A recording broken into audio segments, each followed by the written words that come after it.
Jail के प्रमुख hazy को उसका पता चल जाता है। जैसे ही सभी जेल से बाहर निकल रहे थे, डेमेई ने पलटकर पहरेदारों को सूचना दी और अचानक पहरेदारों ने उसकी तलाशी ली और उसके शरीर में एक पत्र छिपा हुआ मिला। हालांकि उस पत्र में कोई ठोस सबूत नहीं था, फिर भी डायन और चांग गुस्से में थे और उन्होंने डेमेई को हवा में ही उठा लिया। उसे सच उगलवाने के लिए पहरेदारों ने उसे तरह तरह की क्रूर सजाएं दी, लेकिन चाहे कितनी भी यातनाएं क्यों ना सहनी पड़े, डेमेई ने अपने होंठ कसकर बंद रखे। उसके हाथ मानो बोतल जैसे हों।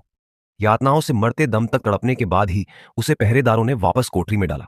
उकसावे के डर से वे सभी भाग गए, लेकिन केवल दयालु बेला ने ही उसे बिस्तर पर लिटाया। यह एक ऐसा भाव था जिसने डेमेई को बहुत प्रभावित किया। कभी कभी पुरुष दिखाई देते थे, जैसे कि वे दो युवक जो फल ला रहे थे। उनके लिए यह काम बहुत अच्छा था। इससे उन्हें न सिर्फ कई खूबसूरत महिलाओं की प्रशंसा करने का मौका मिला, बल्कि महिला खिलाड़ियों के साथ नजदीकी से मिलने और उनसे निजी तौर पर मिलने का भी मौका मिला। उस दिन हुजी और उसके साथी हमेशा की तरह मुझे घुमा रहे थे। तभी उनकी नजर दो खूबसूरत महिलाओं पर पड़ी। हुजी उनसे नजरें नहीं हटा पा रहा था और जब वह बाथरूम के पास से गुजरा तो अंदर झांकने से खुद को नहीं रोक सका। तभी बेला ने उसे रंगे हाथों पकड़ लिया, जो नहा रही थी। हैरानी की बात है कि बेला ने कोई प्रतिरोध नहीं किया। इसके बजाय वह चुपचाप रसोई में गई और उसका हाथ थाम लिया। जब तक हुजी सामान लेकर अंदर आया, बेला चुपचाप उसके पीछे आ चुकी थी। उसने हुजी को टेलीपोर्ट करने में मदद करने के लिए खंजर दिखाकर धमकाया और काम पूरा होने के बाद उसका पीछा करने का वादा किया। अप्रत्याशित रूप से यह दृश्य गार्डों ने देख लिया।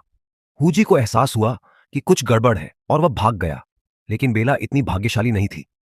उसे एक निषिद्ध कमरे में ले जाया गया और अमानवीय यातनाएं दी गईं।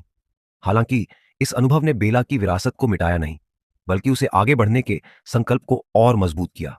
दुर्भाग्य से जेल में कड़ी सुरक्षा है और शेंगटियन दानहे रोंगी से बचने की उनकी एकमात्र उम्मीद पहाड़ पर एक साधारण सा दिखने वाला लकड़ी का दरवाजा है।